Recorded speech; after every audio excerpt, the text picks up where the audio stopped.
Good day, COPA Radio Johannesburg. Hi, everybody. I am Ian Gertenbach, and I'm joined here by... TK. What up? All right, let's get this segment started. This is This Week in Music from the 8th to the 14th of August. All credit to this information goes to thisdayinmusic.com. All right, starting things off on the 8th, on Monday, in 1966, in response to John Lennon's remark about the Beatles being bigger than Jesus, the South African Broadcasting Corporation banned all Beatles records. Yeah, Lennon. Yeah. Okay, Yeah. Lennon.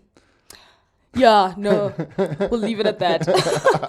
On Tuesday, the 9th of August, in 2007, Baltimore's Mayor Sheila Dixon proclaimed today as the city's official Frank Zappa Day, citing Zappa's musical accomplishments as well as his defense of the First Amendment to the United States Constitution.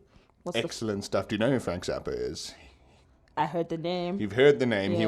He was a very experimental guitarist and musician. One of his made very strange things. Like an album of his was called Weasels Ate My Flesh and things like that. Very strange, off the wall. Also, his band was actually the first band to release a double album.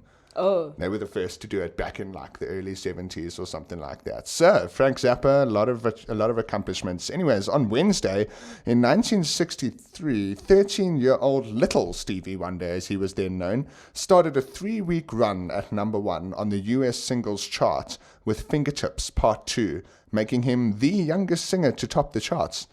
At the time. Okay, because I'm sure it's still the youngest singer, because 13-year-olds now are busy doing other unproductive things as opposed to... Yeah, not if your name is Justin Bieber or Rebecca Black. I'm sure he wasn't 13 I'm sure he was about 15, 16? No, I think he was 11? 13. I'm pretty sure he was 13. Really? He was a baby. Oh, but like, you know what? But you know, like they go into things like 13 years, 6 Yes. months and 2 days. Yes. Because, you know, it's Yeah. all in the detail. Yeah. Oh, well. And then what happened on Thursday there, Chikia? On Thursday, the 11th, Thursday, the 11th of August, in the year 1979, Led Zeppelin played their last ever UK tour when they appeared at, how do you say that, Newburth? Nebworth. Oh, Nebworth. Excuse me, The Brit. K is silent. In Nebworth. Yeah. At Nebworth House, England. The setlist encompassed many of their most beloved songs, including Stairway to Heaven, No Quarter, Whole Lotta Love, Since I've Been Loving You, and more. And more. Yeah. Yeah. Oh. So Led Zeppelin Plus, they played their last ever UK show on that date. I believe there were still a few American shows after that, but... Wait, but aren't Led Zeppelin from the States? I mean, from the UK? They are. See, But, that's bad form, guys. It is a bit bad form for them. You know, they could have played their last ever show in general at the UK, but But it's okay. you know, their choice, their rights. So on Friday in 2006, one of the founding members of Destiny's Child, LaToya, was number 1 on the US album chart with her debut solo album, wonderfully titled simply LaToya. It was released 6 years after being dismissed from the group and staying away from the spotlight. Too long since? Yes, because people forgot about it. Yeah. But I mean, well, obviously not, because it would debut at number 1, but It still. was number 1, but I think it was more along the lines of, well, everyone's buying it because, let's just see what it's all about. Yeah. And Destiny's Child. It wasn't that bad. Not the great. I mean, Beyonce, LaToya. Yeah. But it's Yeah. okay. It's okay. Yeah. It's okay. Yeah. So then we go on to Saturday, the 13th of August. Guitarist Les Paul died in hospital in White Plains, New York at the age of 94, suffering from severe pneumonia. Paul is credited with developing one of the first solid body electric guitars, which went on sale in 1952 and contributed to the birth of rock. Yeah. So wait, so when people talk about like Les Paul guitars, is that the shape of the guitar? It's actually named after the guy, Les Paul. Like first name Les, last name Oh, Paul. so it's an actual brand and it's not like a shape. Well, look, from a guitarist's point of view, it is a shape. You know, people say like a Les Paul shape to signify that single cutaway kind of thing. But the brand itself was Gibson, and then okay. right, and then Gibson released a model Okay. Okay.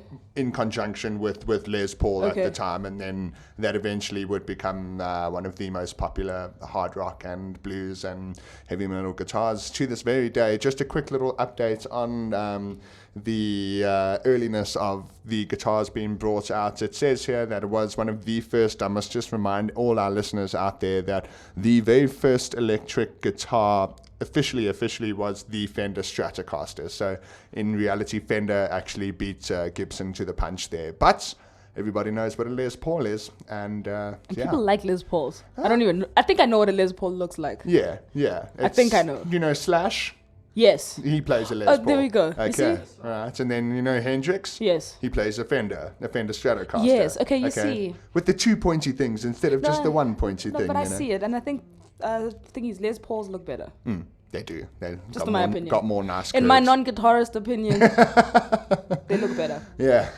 On Sunday, in 1985, the esteemed Michael Jackson won a bid over Yoko Ono and Paul McCartney to secure the ATV music publishing catalog. At $47.5 million, he gained the rights to more than 250 songs written by Lennon and McCartney. This is the deal where they refer to as Michael Jackson basically owning the Beatles catalog. And that's how the friendship ended. And that's how the friendship All of ended. those albums together, it was like, no, Michael, No. you and I are not friends. No. You're not supposed to bid me. No, and apparently, against me. just going further on with this little fact as well, Yoko Ono and Paul McCartney were kind of negotiating as a team against Michael Jackson to try and, retain the rights for this. But Yoko Ono, oddball, some might say, but oddball as she was, she declined because of spiritual reasons. Yeah, because she doesn't like Lennon. Okay, we know that Lennon doesn't like her either. Well, John Lennon and Yoko Ono were married. Yeah, but we know that Yoko's the reason the Beatles broke up. That's also true, I suppose. One could argue. No, but I mean, it's Yoko's fault. Bros. We actually had a discussion about this, and Latoya was actually the one fighting it. Ah. I remember this now. Ah. It's all coming back. Wait, whose side was Latoya on? Yoko. Yeah, because Yoko broke up the band. No, she Yeah. was saying no. That's like she was all for Yeah. Yoko and Martin breaking up and stuff. Y'all don't know and y'all weren't there, so you wouldn't have seen. I was there, dude. I mean, there we go.